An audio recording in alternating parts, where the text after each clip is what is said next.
But we're going to get started, everyone. Good morning. And if you are not muted, I'm going to ask you to go ahead and mute because the sound quality will be much better on week 3. I'm so excited to continue to unfold this story about Mr. Alexander's discoveries about mind-body coordination. Thank you to Gail and to Friends Life Care so much for hosting me. It's been a great pleasure to get to know some of you. So I just want to be sure we get our kind of ground rules going. First of all, if you're just joining us today, or if you just missed either week 1 or week 2, I do want to let you know that there's video of the full hour-long class on the Friends Life Care YouTube channel. So if you go to the Friends Life Care website, you'll be able to find that. You can also find out more on my website. You're welcome to email me. I've put my contact information in the chat. And I also have a YouTube channel with lots of short instructional videos. And you can find that on my website, atphila.com.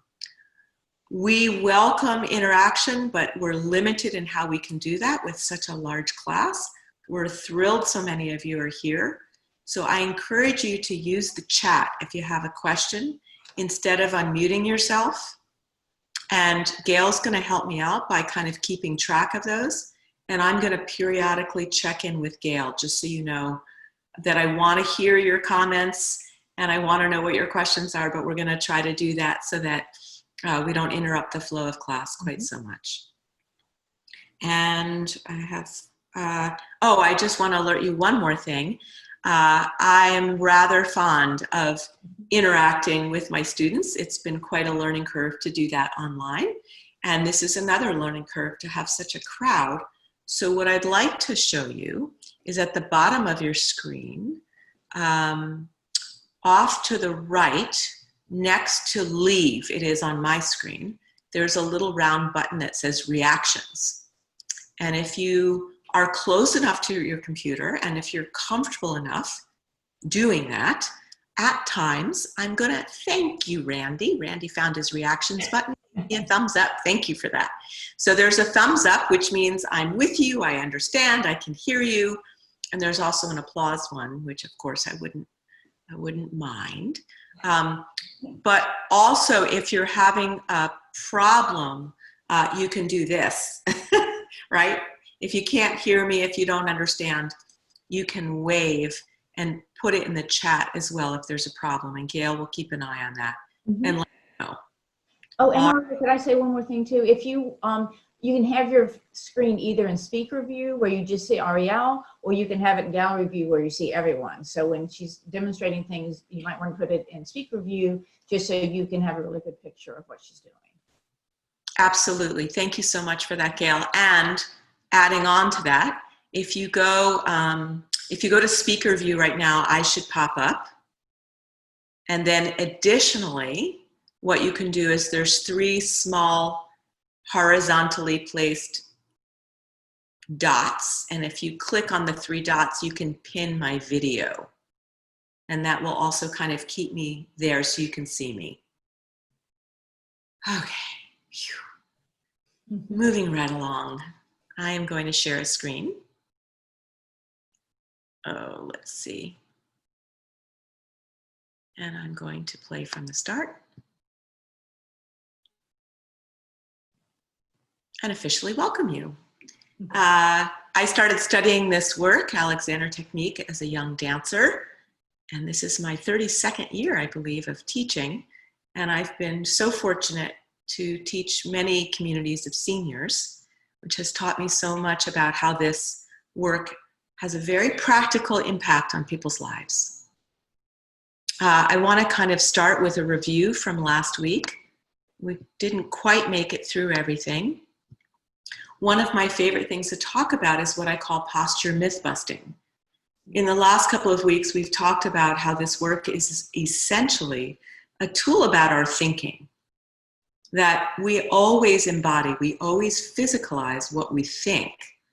And so in some ways, this work is about uncovering the habits of thought. And so one of my favorite topics, so many people come to me wanting to work on their posture. And what I find is that their ideas about posture are not helpful and they are not physiologically accurate. So if I'm aiming for something that's not true, it's actually going to add to the interference of my buoyant balance instead of helping it. So what are my favorite postures? And I appreciate someone let me know my slides were a little confusing last week. So I've gone back. Thank you for that feedback. I appreciate it. I've gone back, and hopefully this is super clear, that by putting a strike through, you understand my view here. Most people think of posture as a place, as if there is a right position, almost like a picture, and that is not true. Posture is not a place. Posture is actually micro movement. And so last week I talked about, I think, a tightrope walker, that if you can imagine someone balancing on a tightrope, if I kind of demonstrated that, if I locked myself into a place, I actually would be much more likely to fall.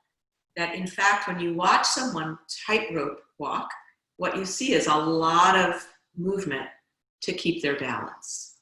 And indeed, we have so many movable parts. They're there for good reason. And one of the good reason is to help keep us in balance. So we have lots of movable parts. My next favorite myth is that spines are straight. They are not. They are anything but. So if I come out of my screen share for a moment,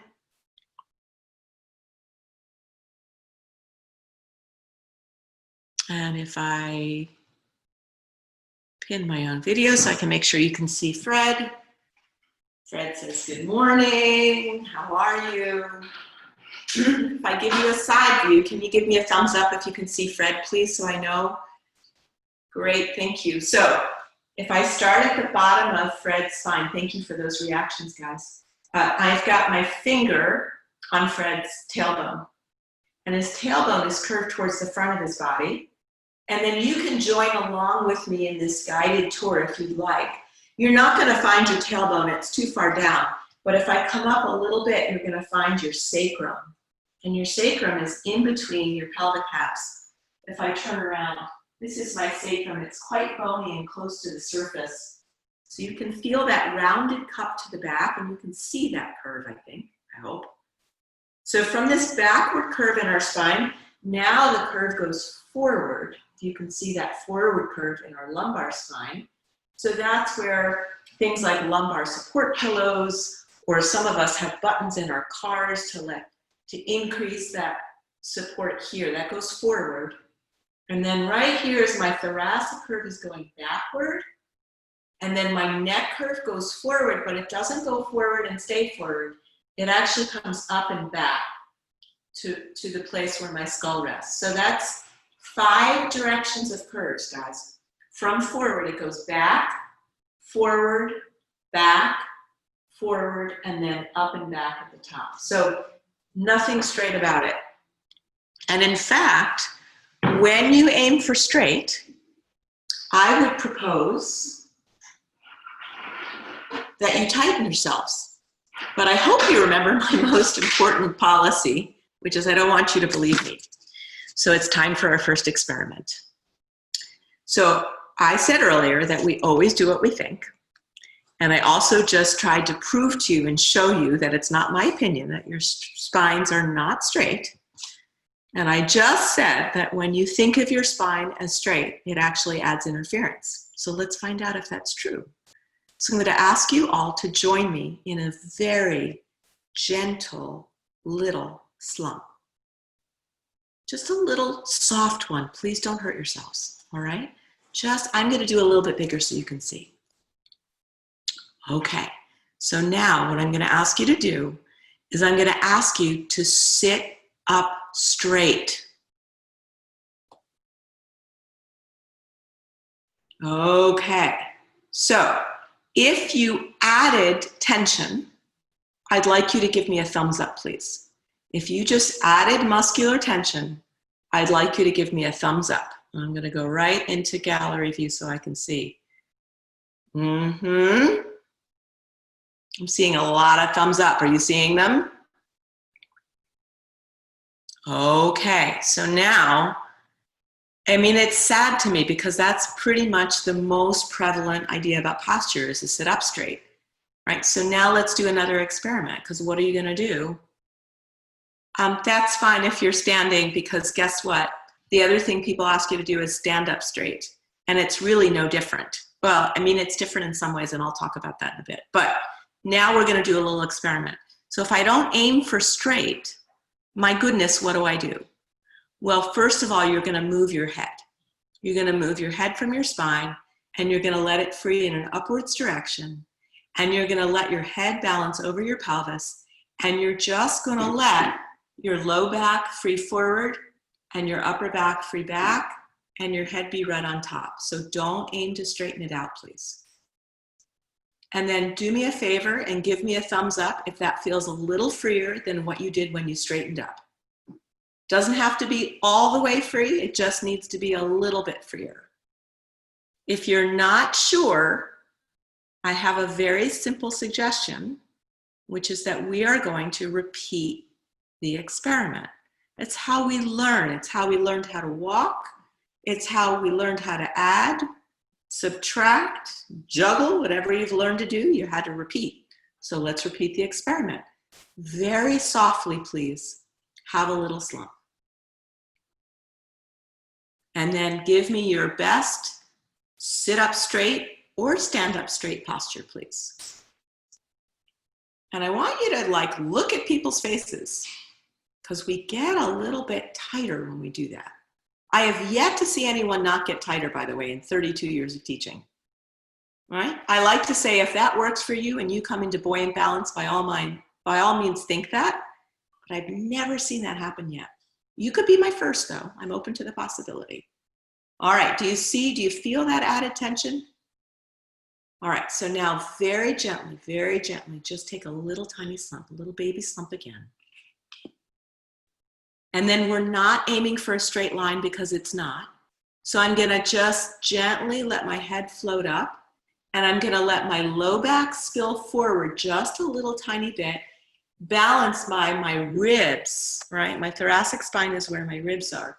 So my low back goes forward and my upper back comes back. It's just like a curvy, flowing river. And the river of your spine, that flowing, curvy thing, goes up as high as the tip of your nose. So you just feel all those curves all the way up. And then thumbs up if that feels a little freer to you and a little bit more mobile. Yeah, thank you for those reactions. So here's the funny thing. We were just I love the flood of thumbs. Thank you so much. It's exciting to me. You know, it doesn't, not only have I lost excitement for this work, but every day I get more excited that it actually works. To me, that's just the brilliance of this toolkit is that it actually works. So thank you for that. What I wanted to say is we were just talking about balance being micro movement. So what I want you, we're gonna do it one more time. I love a good experiment. But when I straighten up, I want you to feel that you lose kind of movement. It's like putting that brake on your Ferrari, yes? And when I float my head up and let myself have all those curves, I have a lot more movement, which, by the way, is good for breathing. Not only is it good for balance, but you might want to breathe. And if I push and tighten myself to straighten up, I'm actually impeding breath. Not a good idea. I don't recommend that. Whoopsie. I've lost my screen. How do I do this? Let's go back to my Zoom. Share my screen. There he is. Here you go. Play from current slide. Okay, so we got to 2 of my postural myths to bust, right? So we said posture is micro movement, spines are curvy. I would love to talk about shoulders for a moment. So what does everyone tell you about shoulders? They tell you to put them back and down, right? For some reason, I don't know why, but shoulders are the most commonly bullied body part. Everyone told you where to put them. Possibly your mother. I know for me it was my dance teachers or gym teachers or all the adults in your life were constantly telling you where to put your shoulders as if they knew where they belonged.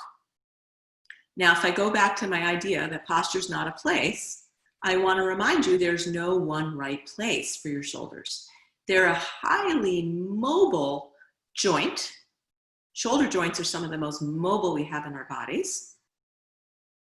And there's not one right place, and it kind of depends on how you've interfered with their balance as to where they need to go.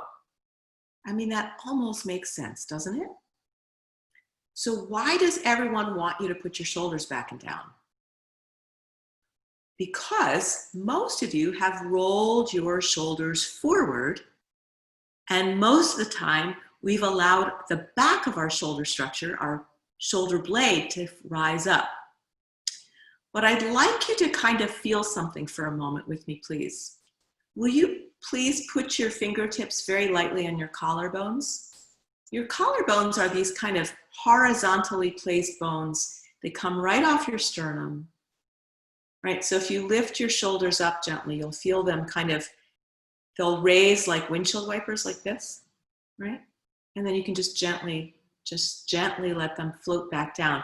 And when they float back down, guys, they don't go back down here onto your ribs. They actually float to a horizontal, they're actually like a suspension bridge, right off your sternum, right off your sternum.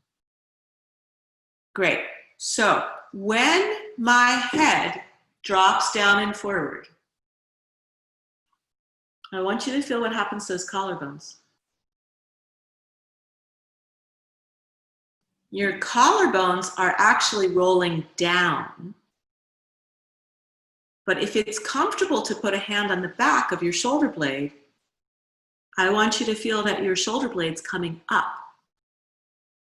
So when I drop my head down in a slump, my collarbone is rolling down. So I'm going to use my hands. My collarbone is rolling down and my shoulder blade is elevating, it's coming up. So that, my friends, is a rotational movement. Can you understand what I'm talking about? You're going down in the front and up in the back. Thumbs up if I'm making sense, please. Make sure I haven't lost you. Thank you. Thank you for those reactions. Great. So that's a rotational movement. So now from your head drop down, do it gently. Please be gentle. Pull the whole structure down. Now, if that makes it easier to breathe, I surely want to hear about it. Put your thumb up if that's easier to breathe with your shoulders pressed down. I'm not seeing one thumb. Yeah, so let's get out of there, guys. How are we going to get out of it? If you push your shoulders, go ahead and push your shoulders back. Put a thumb up if you can breathe easier or you feel freer. If you push your shoulders back. I saw one thumb. Bring your shoulders back to where your head is and move your head, please. Let your head float up. And as your head floats up, your collarbones are going to float up. And as your collarbones float up, your shoulder blades are going to gently drift down, rotationally. So again, my hands are being my collarbone and my shoulder blade. I'm not pulling the whole thing down. I'm letting my head bring my collarbones up and my shoulder blades down. I saw one very excited nod, but let's see if I can go to the next page. Give me a thumbs up if that rotational movement helped you feel a little freer. Aha, and here comes the flood of thumbs, terrific. Right, so let's repeat the experiment, everyone. Hi, Joanne Kundrat. I had an email from you this week. It's nice to see you again. It's kind of fun to scroll through and see some old friends. It's a wonderful thing about teaching for 32 years. You've met a few people. Here we go, everyone.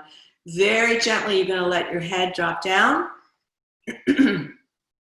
And then you're going to notice that when you do that, your shoulders are affected. Why? Because your shoulders are attached. So when your head goes forward and down, your shoulders follow. As a matter of fact, I have a very fun new teaching tool. It's a googly eye sticker.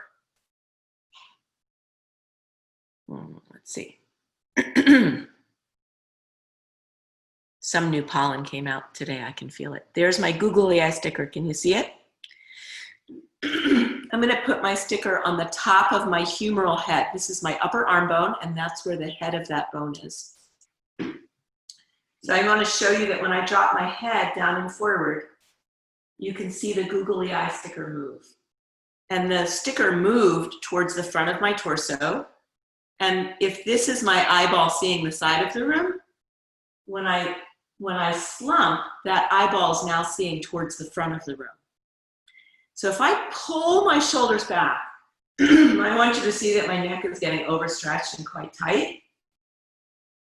But actually, if I carry my head weight, that googly eye sticker starts to address the side. And in fact, I want you to see that's exactly in the middle of my torso, forward to back. Right? This is me putting my shoulders back. That's not where my shoulders are designed to be. They're actually designed right in the middle. So take a minute and experiment with me, please. Feel that when you slump, your shoulders migrate to the front surface of your torso. And now carry your head up and back till it's over the middle of your torso, and feel your shoulders comfortably in the middle. And then push them to the back and feel what happens to your neck and your breathing, please. Oh my goodness. Sally, that's not Sally. I can see how tight that gets. I can see how much tension you're putting in there. So by all means, please quit it. Pardon me, and let those shoulders just balance in the middle again. Thumbs up if you're having any success with that. And give me a wave or put it in the chat if you've got a question. Thank you. Lonnie is saying that her neck gets very light. I'm sure that's a lot of fun. I hope that's enjoyable to you. Thank you, Lonnie, for that feedback. Great. Okay, let's go back. I think we've succeeded in our posture myth busting. So I think my next slide is about this head. Nope, we're gonna start with finding our foundation. Aha, so I'd like you to know that the bottom of your pelvis here is these rounded sit bones. And in fact, they're shaped a lot like the rockers of a rocking chair. So if you're comfortable doing so, you can put your hands right underneath your seat and you can feel they're quite bony. Even if you have a lot of padding on your seat, you're going to be able to feel those rounded rockers. And I just want you to do a little tiny rock here. So kind of rock on the rockers of your sit bones, please. And they're called sit bones because they're a great place to sit. They're a great place to sit. That's what they're designed for. They're big, they're bony, they're designed to carry a lot of weight. Here's Fred. So at the very bottom of his pelvis are these rounded rockers right there. So here's the funny thing. I want you to notice what happens if I'm sitting with my head balanced over my rockers of my sit bones. If I rock my sit bones underneath me, what happens to my head weight? My head weight now goes forward of the rest of my spine. So try that with me, please. So find where's right on top of the rockers, and then tuck your tail underneath and feel what happens to your head weight. Did anyone else slump along with me? Right. So when I float my head up, I'm going to let all the curves of my spine have their nice curvy length, and I'm going to find right on top of those rockers. I don't want to lock my pelvis and tuck it under. That's going to disturb my postural balance. So I'm going to unlock my pelvis and find the rockers. Great. Good, I can see that's helping some of you already. Give me a thumbs up if you're having some success with that, please. Aha, terrific. That makes me very excited. Thank you for that response. Okay. I think sometimes the order of my slides, I'm like, why did I do it that way? But this is what I want to show you. I've already been talking about it. Because when we're talking about Alexander's discoveries, we have to talk about head balance. It was really his primary discovery. As a matter of fact, he called the relationship, the balance of your skull on top of your spine, your primary control. I'm going to call it your primary coordination. And the reason why he decided and discovered actually that it was primary is that if that balance is off, the working of your whole system is off. So if I go back to my metaphor week 1 with last week, putting the brake on your Ferrari, if your head balance is not working beautifully, you have put the parking brake on your Ferrari and your agility is going to be compromised. You're going to waste gas and you're going to wear out your tires and your brakes. Yes, so here's a lovely diagram. I like to call it the descent of man. So if you look over on the right side, if you can see that head weight coming forward and down, you'll notice that the shoulders on the far right figure have curled forward. That's why everyone told you to put your shoulders back, because your head came out of balance. They were trying to solve the problem from the wrong strategy. When your head weight drops down and forward, it is exerting exponentially far more downward pressure. So your head is not too heavy. It might be 12 to 15 pounds, but when it's in balance, like it is on the left, you'll notice that red line, the weight of your skull, the middle of your skull, goes right over the middle of your middle. That's the vertebral bodies of your lumbar spine. So your head weight is not actually balanced on your neck. It's falling right over the chunkiest part of your spine that's really ready, willing, and able to catch its weight, unless your head comes forward. Now, this guy over on the far right, he is now exerting 42 pounds of downward pressure instead of 12. And what's holding up his head weight? If we move that red line over, his head weight's no longer over the base of his spine. It's out over the ether, which means his neck and his back muscles have to hold him up so he doesn't fall over. That's actually now a medical diagnosis: forward head position. FHP, forward head position, and it already has a nickname: text neck. When I was still commuting to my office in Center City, radical act, I would take the Broad Street subway, and every once in a while I would pick my head up from my phone. And when I would pick my head up, what would I see? Lots of people with heads dropped down in their phone.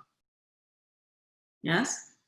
So forward head position is a condition that has kind of exploded as we spend more and more time on screens and lost the sensory information, the sensitivity to the fact that we're off balance.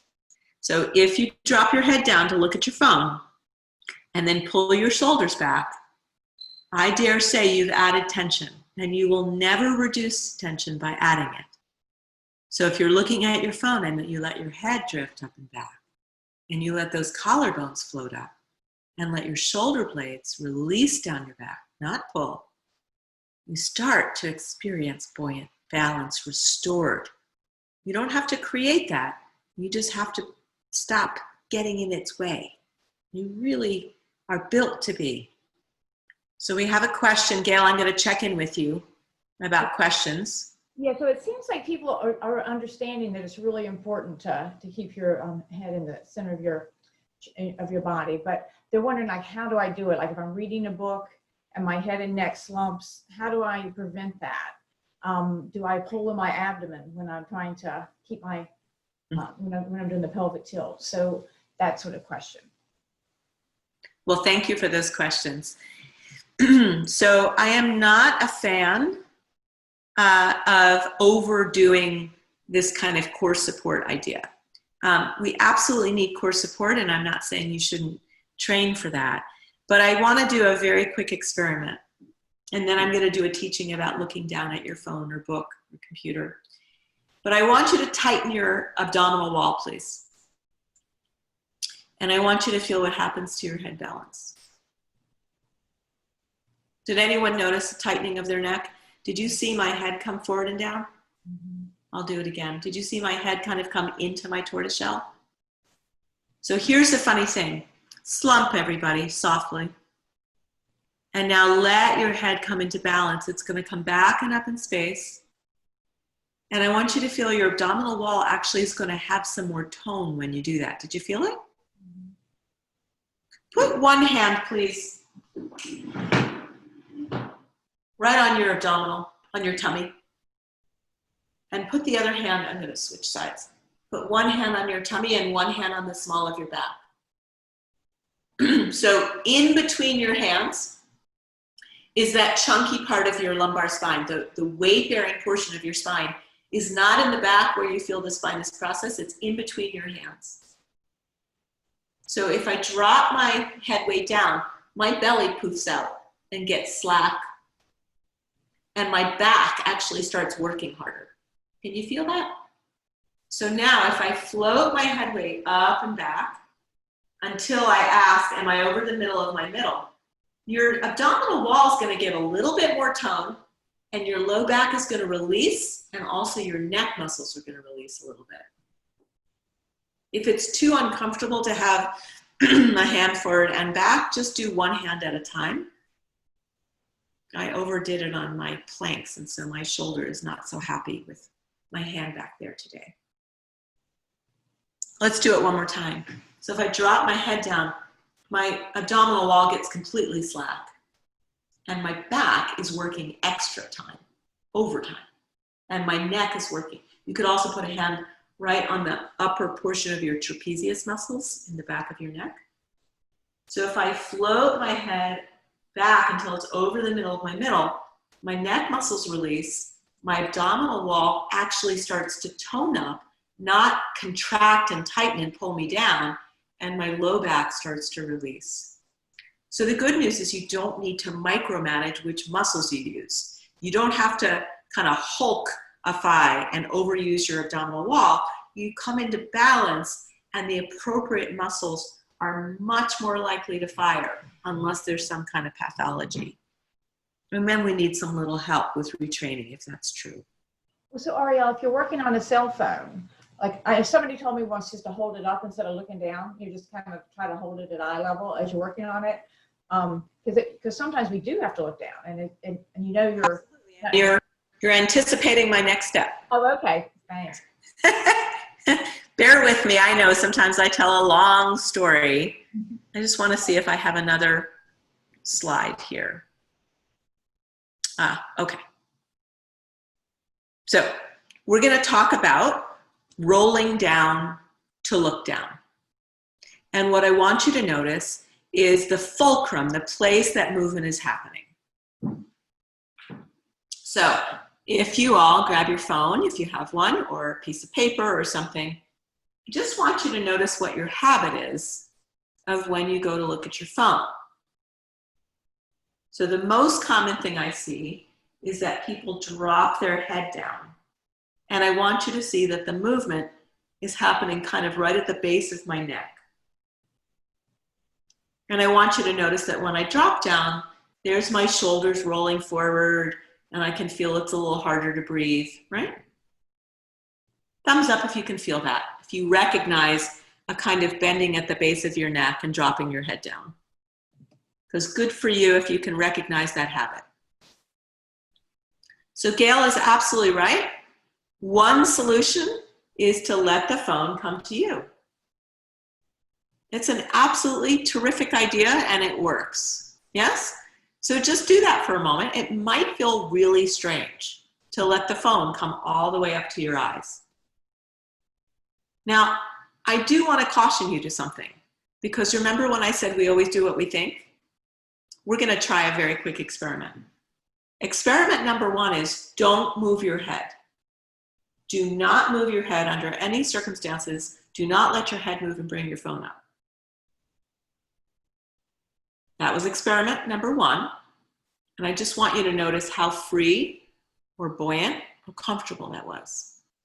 If you'd like, and if you're close to your computer and want to respond, you could even give that a number of how comfortable that was, 1 to 10. 10 would be the most comfortable, and 1 would be the least comfortable, if you feel like responding. And then we're going to do another experiment. Oh, this is interesting. These numbers are all over the place. I got a 9, I got a 2. Interesting. Oh, some more 2s. All right. Let's try something else. You ready? We're going to change the thought and see if it affects things. So now what I want you to do is notice how buoyantly your head is balancing right over the middle of your middle. Just enjoy that for a moment. Savor it. And then what I want you to do is I want your hand to kind of start taking a tour. Move your hand with your phone. Move your hand with your phone. And then you're still enjoying your head balancing buoyantly. And then just let that hand come right in front of your eyes.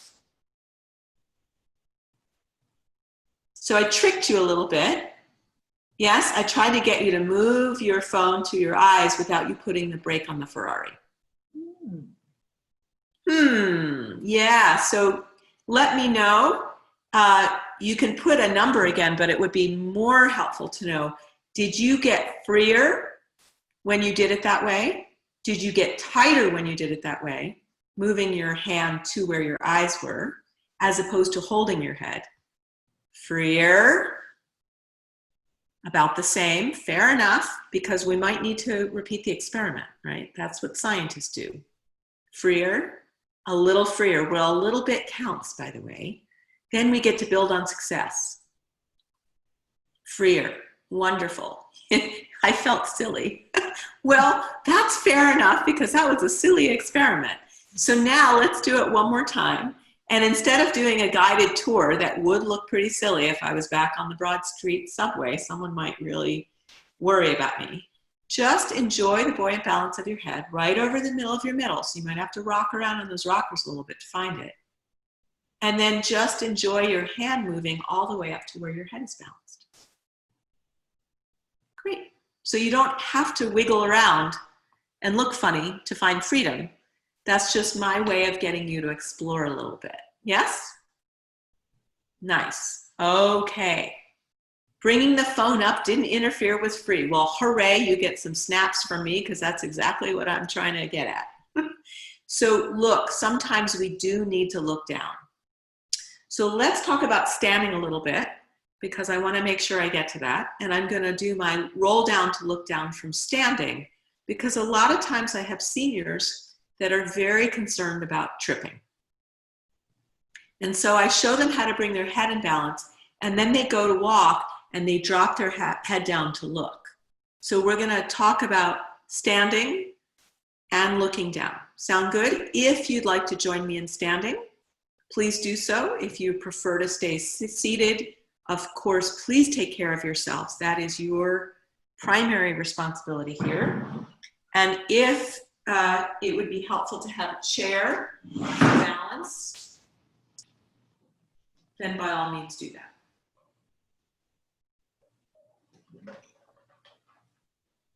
So the first thing I would like to have you experience a bit. So I am going to get to roll down to look down in just a moment, guys. I just want to talk about standing for a moment. And what I want you to know is put your hands on your hips, please. Oh, I've still got my Google Eye sticker. I'll do it kind of diagonal. So I want you to see what happens if my hips lean forward. My hips lean forward. So watch my full height.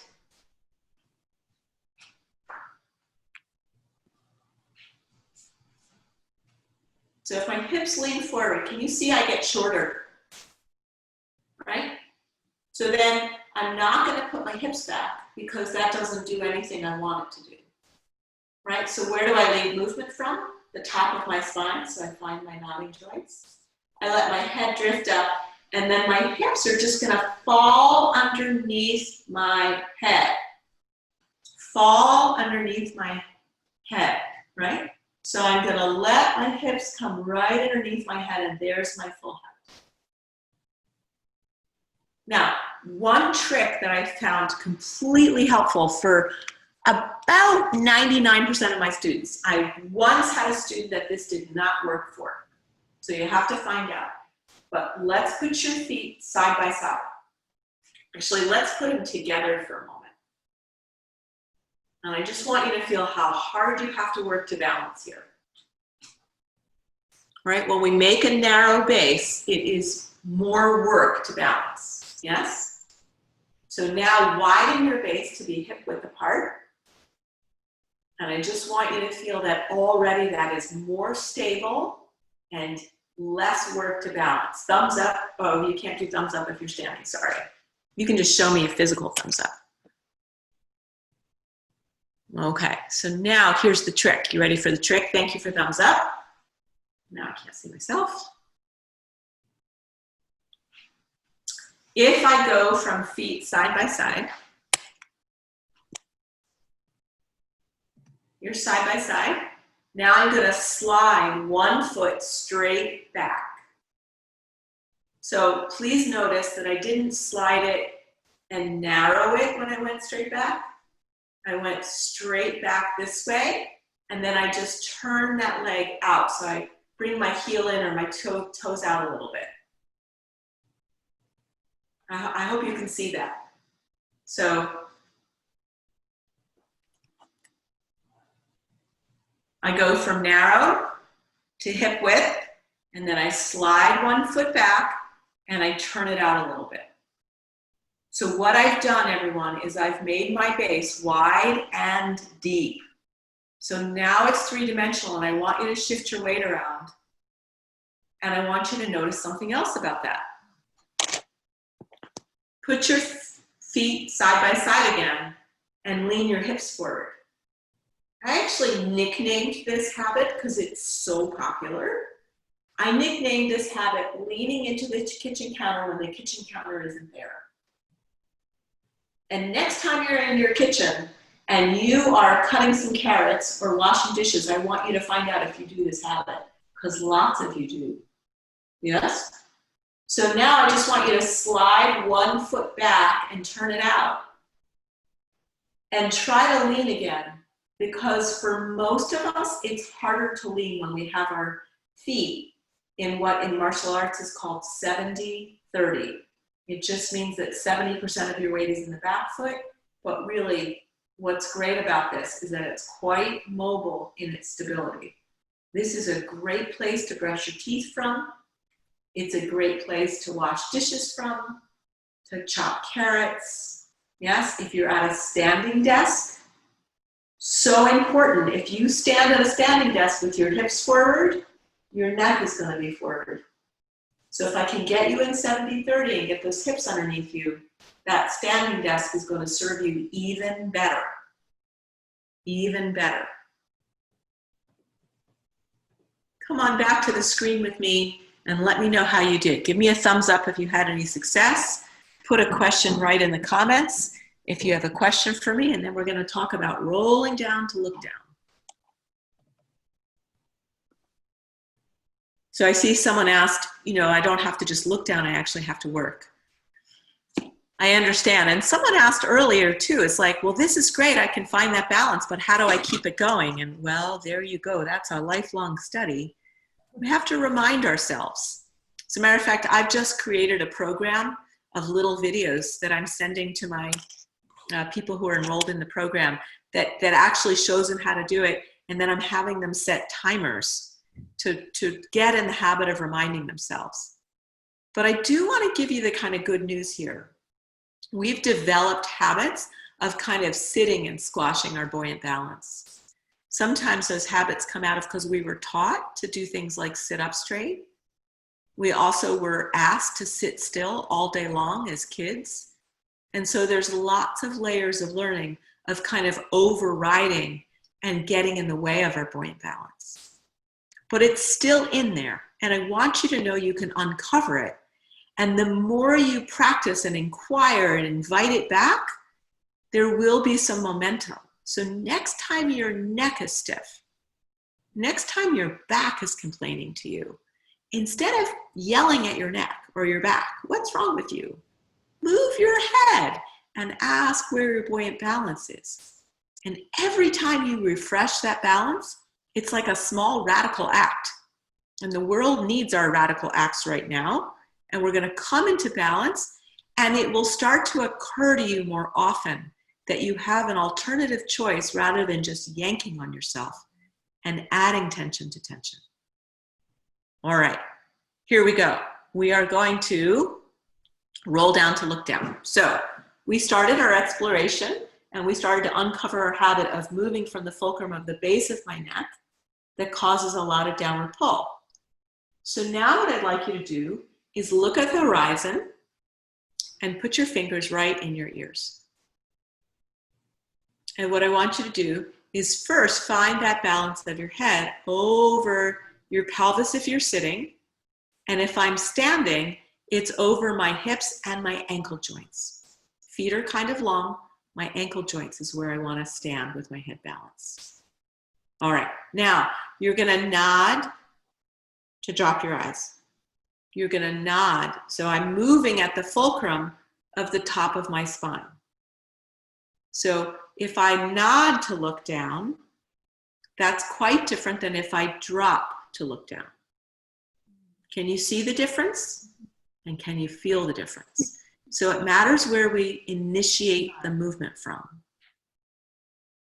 So now with your phone in your hand, yes, instead of bringing the phone up, which is a perfectly wonderful thing, sometimes I can't bring the object up to me. I'm not going to bring my computer keyboard up to eye level. That is not a practical solution, right? The computer keyboard is down here, so I'm going to roll down to look down. Roll down to look down. Yes, I'm seeing some very fruitful experiments. Yeah, and let's, if you'd like, join me doing that standing one time, because I actually want you to feel a difference to your balance. Now, please, if your balance is compromised, I am putting you in charge of your own safety here. Yeah, so please be wise. I brought a chair with me to class to demonstrate how to use the chair as a little balance bar. So we're going to experiment for a moment, and I want you to purposefully, let's say there's a curve that you're unsure of. Yes? So if I drop my head down to look at where the curve is, and then I go to balance on one foot to take a step, I want you to feel how balanced or free or confident you feel when you drop your head down. And now let's try something different. Yes? So now I'm going to make sure my feet are forward and back, not just side by side. And I'm going to look for my head being balanced up and back in space until I'm over the middle of my middle and over some ankle joints. So right now I'm going to be in between two ankle joints because I've got my feet forward back. And then there's still a curve. I don't recommend not looking. I recommend rolling down to look down. So right from the top of my spine, I'm going to roll down to look down. And then go ahead and shift your weight and see what it's like to lift a foot up and see if your balance feels any different. See if you feel more confident, more balanced. And again, that buoyancy. Why am I so interested in buoyancy? Because that allows for micro movement. And balance is not a place, balance is movement. and recovery is everything. I'm seeing some thumbs up. Thank you for that. Marianne, you look exactly like a friend of mine, Tanya. It's amazing. I keep being drawn to your little square because you are a doppelganger for a friend and colleague of mine. Okay, that was a kind of quick introduction to rolling down. You have to hold your arms out forward into the sink. I think that's when my back hurts. Yes, Barbara, it really, you're on to something. And I'm going to talk about that another week, about how to counterbalance that. So in essence, when your arms go forward, something has to go back. And we'll talk about that. And as a matter of fact, I'm going to make myself a little note to make sure I talk about it next week. I have a fun little thing for us to do about that. I'm just going to check in. Gail, while I'm going back to my PowerPoint, are there more comments that you've been tracking for me? Somebody said you mentioned last week to move the body with the head. Should our body move down at all during the curve experiment? Okay, yes, thank you. That's the perfect question. And right in line with my next slide, I just want to show you, I think my slide, I ended up not speaking in the right order today, but that's all right. I just want to show you this little picture of Mr. Alexander because he's demonstrating what we just were exploring. If you look at the figure on the right, this is Mr. Alexander, by the way, in his spats. He was a classy guy, but he's demonstrating what not to do in B. Can you see his hips are forward and his hips are out over his toes? And when his hips go forward, his shoulders go back. And when his shoulders are back, you can't see in this picture. I can't see the slide. So someone needs to mute there, Gail. Can you find them? Sure, I can. If you look in figure A, he's in this beautiful upright balance. It's not straight. He still has a curve in his low back and a curve in his upper back, but he's right in balance and it's effortless. But let's go back to no pushy, no pulley. These are words of wisdom from my mentor, Marge Barstow, and it's one of my very favorite lessons. So I've got a scarf on today, and this is why. So you can do this experiment standing or sitting. Either one is going to work, so wherever you're going to be more comfortable. If we go back to our experiment from earlier in class, when I asked you to take a gentle slump, and I asked you to sit up straight or stand up straight, I want you to notice where movement is motivated or driven from. Because most all of you will motivate movement from somewhere in your torso. Your chest. Sometimes I'll see shoulders motivate that movement. Sometimes I'll see low backs motivate that movement. But it's somewhere in the tortoise shell. So my teacher Marge used to call that pushy. Pushy. So if I use my scarf for a moment, and I show you, if my hand is a head and my scarf is a body, if my hand drops down, my scarf drops down and makes wrinkles, and I do too.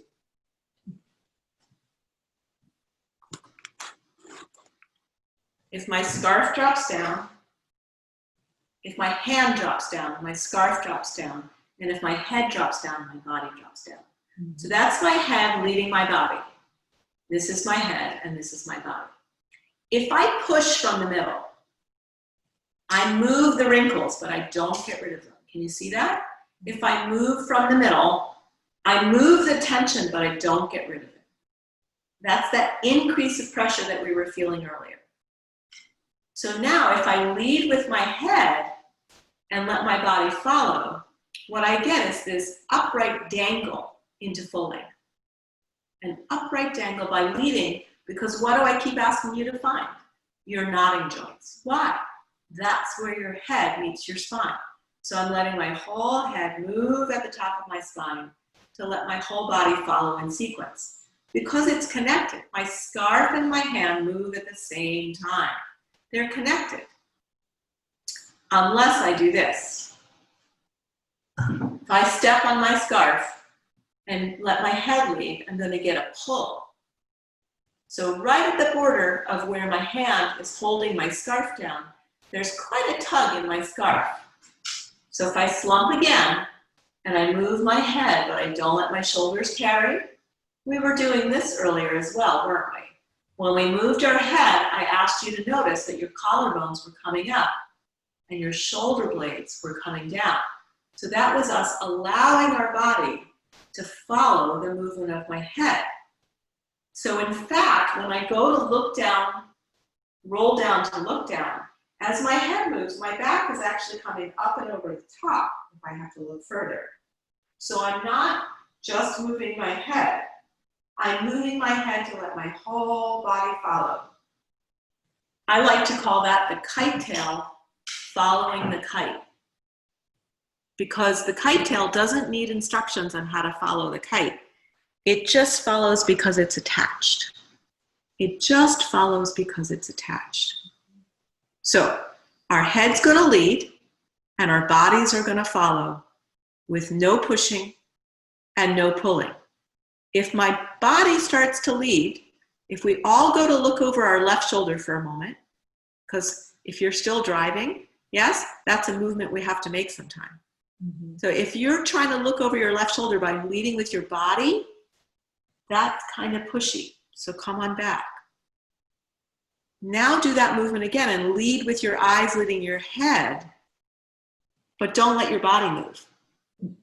That's going to be really hard to see far enough. I've got a really funky 5-point intersection near my house that I get to practice this all the time. Mm-hmm. So now let your head come into balance. Let your eyes lead, and then as soon as your eyes move your head, your whole body's going to follow like the kite tail, following the kite. And lo and behold, give me a thumbs up if you went further around and were freer. Because it should increase not only your range of motion, but your, oh, look at all those thumbs. Brilliant. Well, that, my friends, is a wonderful experiment. I hope that keeps you busy and curious and exploring for the next week. Be sure to pop your questions into the comments. I'll stay online for another moment if you have questions. And I just want to share again some information about how to reach me. There's Mr. Alexander's lean. We actually looked at rolling down to look down. We got to that. And we didn't talk about zigzag legs. I will do that next time. But here we are. My website is atphila.com. Please go there and join my website. It's the best way to get information for me about upcoming events. I've got new special offers coming. That's my email. If you have questions, someone reach out to me this week. That's great. And also, I just want to let you know the way to register for my other classes or for private lessons is on calendly.com/atphila. Thank you for being here, everyone. I wish you great delight in your explorations this week.